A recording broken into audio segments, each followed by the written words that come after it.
Boa noite, pessoal. Como vocês estão? Espero que estejam todos bem. Mais uma semana que vamos nos encontrar virtualmente, mas com os corações e pensamentos sempre unidos na presença de Jesus, com os ensinamentos do Cristo e com o afinco de aprender e de sempre estarmos conversando acerca de assuntos pertinentes ao nosso estudo. O assunto dessa semana vai ser desencarnação. É um assunto que nos inspira tantas dúvidas, mas que é necessário que nós possamos tratar desse assunto, porque querendo ou não querendo, todos nós vamos passar por isso. E se tivermos uma ideia de como isso acontece, isso vai nos ajudar a todos no momento da hora, na nossa hora derradeira. Mas o que vem a ser então a desencarnação? É o ato de um espírito deixar definitivamente o corpo físico. É um acontecimento natural. Na maioria das vezes, nós não estamos preparados para esse momento, para aceitar a desencarnação. E esse despreparo, muitas vezes, está relacionado à desinformação de que a vida continua, de que a vida continua no mundo espiritual, bem como o apego às pessoas, aos bens, que nós passamos por essas situações. Algumas pessoas podem continuar ainda ligadas ao ambiente doméstico ou ao seu trabalho ou ficar andando a esmo. Quando a pessoa está despreparada ainda e muito ligada aos apetites físicos, seja bebida, cigarro, vícios de todo gênero, a partir do momento que as pessoas se conscientizam que são imortais e que retornarão quantas vezes forem necessárias por meio da reencarnação, o medo desse desencarne da morte acaba sendo dissipado ou diminuído. Nós temos dentro da nossa apostila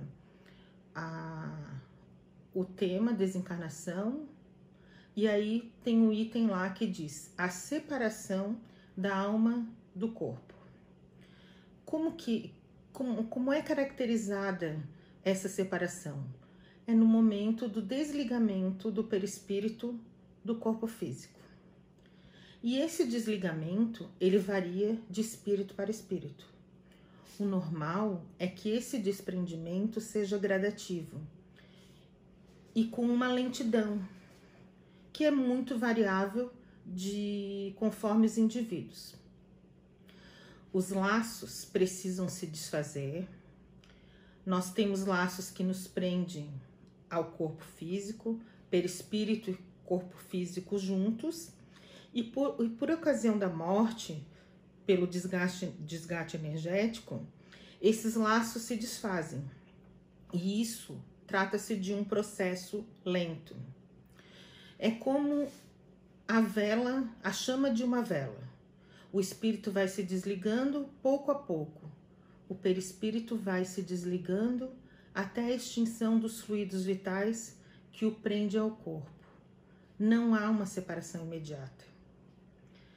Para os espíritos mais evoluídos, mais rápido.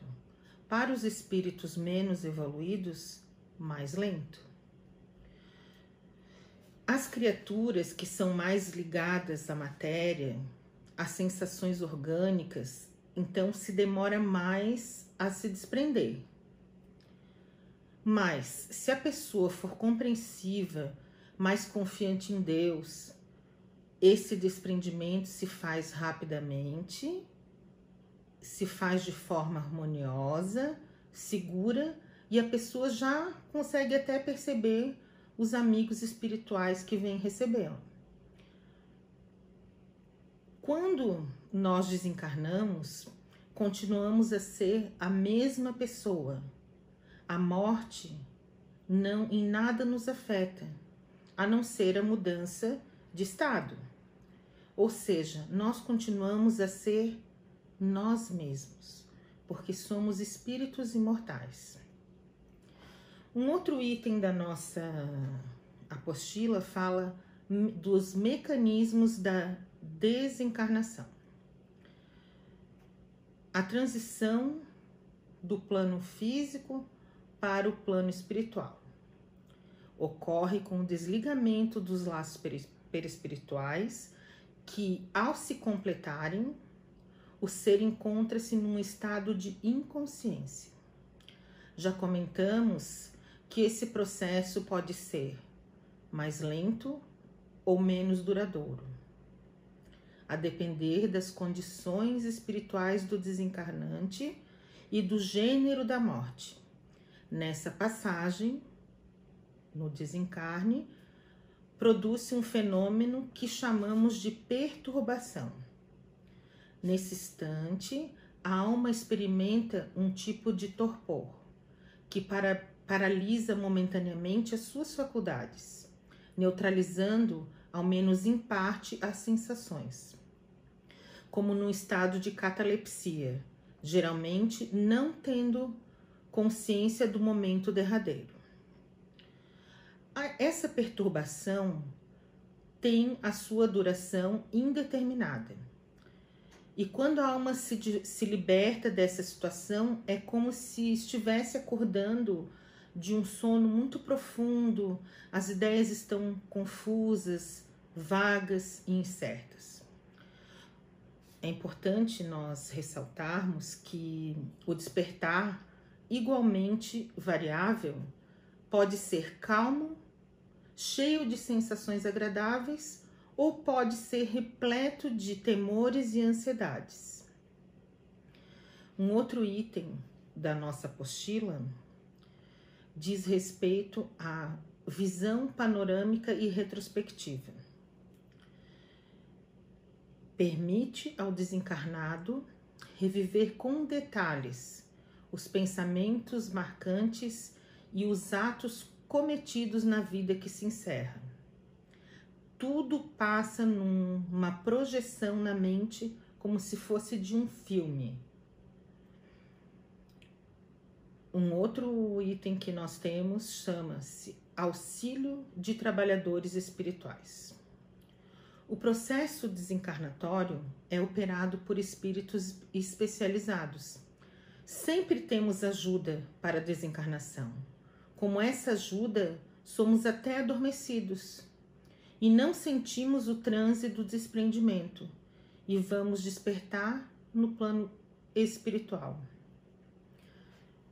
Esse processo que foi comentado, ele trata-se das pessoas medianas que têm uma vida seguindo a Deus. Agora, existem vários nuances nesse processo de desencarnação que envolve as pessoas conforme o seu grau de evolução aqui na Terra.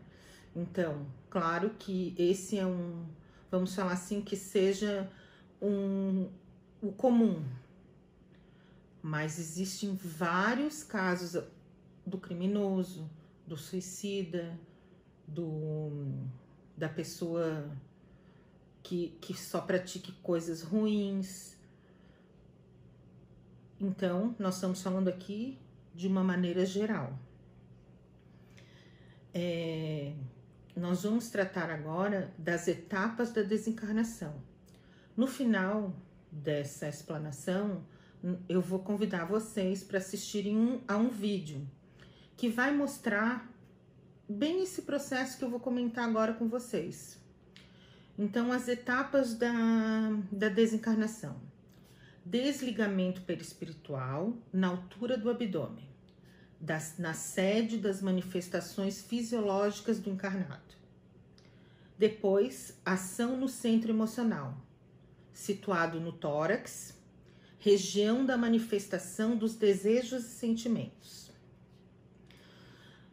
Depois, vem a atuação na região do cérebro, onde se encontra o centro mental, sede da recepção e transmissão dos impulsos e comandos do espírito. Ação final no sistema nervoso central, na parte posterior do cérebro, com o desatamento do laço principal perispiritual, que mantém firmemente unidos o perispírito e o corpo físico, quando então conclui-se a desencarnação. É importante que tenhamos em mente que a vida no mundo espiritual é contínua. O perispírito, que é o instrumento da vida no mundo espiritual, continua sempre existindo. Alguns espíritos se recordam de sua vida corpórea e de outras anteriores. O importante é que possa lembrar do necessário para sua vida espiritual. Precisamos nos reeducar, olhar de uma forma de que a morte é reencontrar amigos, parentes, mas o nosso instinto de conservação que existe dentro de nós faz com que normalmente ninguém deseje desencarnar. E para onde que nós vamos depois desse desencarne? Depende do grau da nossa evolução. Há alguns espíritos que são tão apegados que, como já dissemos, ficam lá dentro das suas casas. Mas se eu pauto a minha vida com compromisso de renovação, as coisas sérias, as coisas boas, as companhias positivas, ao sair do corpo, seremos amparados pelos amigos espirituais e vamos entrar no mundo espiritual de uma forma mais feliz. Mas se eu opto por uma vida desregrada, eu vou adentrar ao mundo espiritual de uma forma conturbada.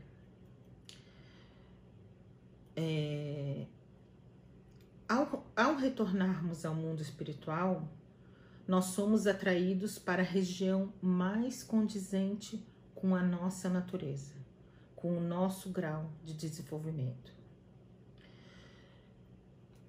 Como um pensamento final, uma conclusão, é importante que nós lembremos sempre que a morte não existe. Apesar da dor que possa nos envolver, saibamos substituir esses momentos de desespero por pensamentos positivos, por resignação e orações fervorosas junto aos entes queridos que nos deixaram pelo processo de desencarnação, lembrando que Deus sempre nos reserva o melhor.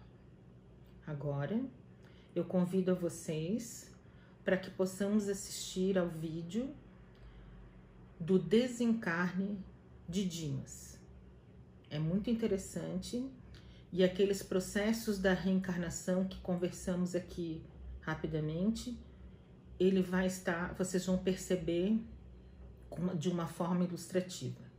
E esse desencarne de Dimas está no livro Obreiros da Vida Eterna. O vídeo que vamos assistir, que trata do desencarne de Dimas, está no livro Obreiros da Vida Eterna, da série A Vida no Mundo Espiritual de André Luiz. Convido vocês então para que possamos assistir.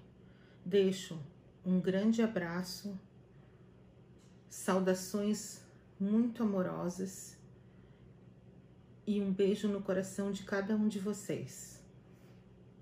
Fique com Deus.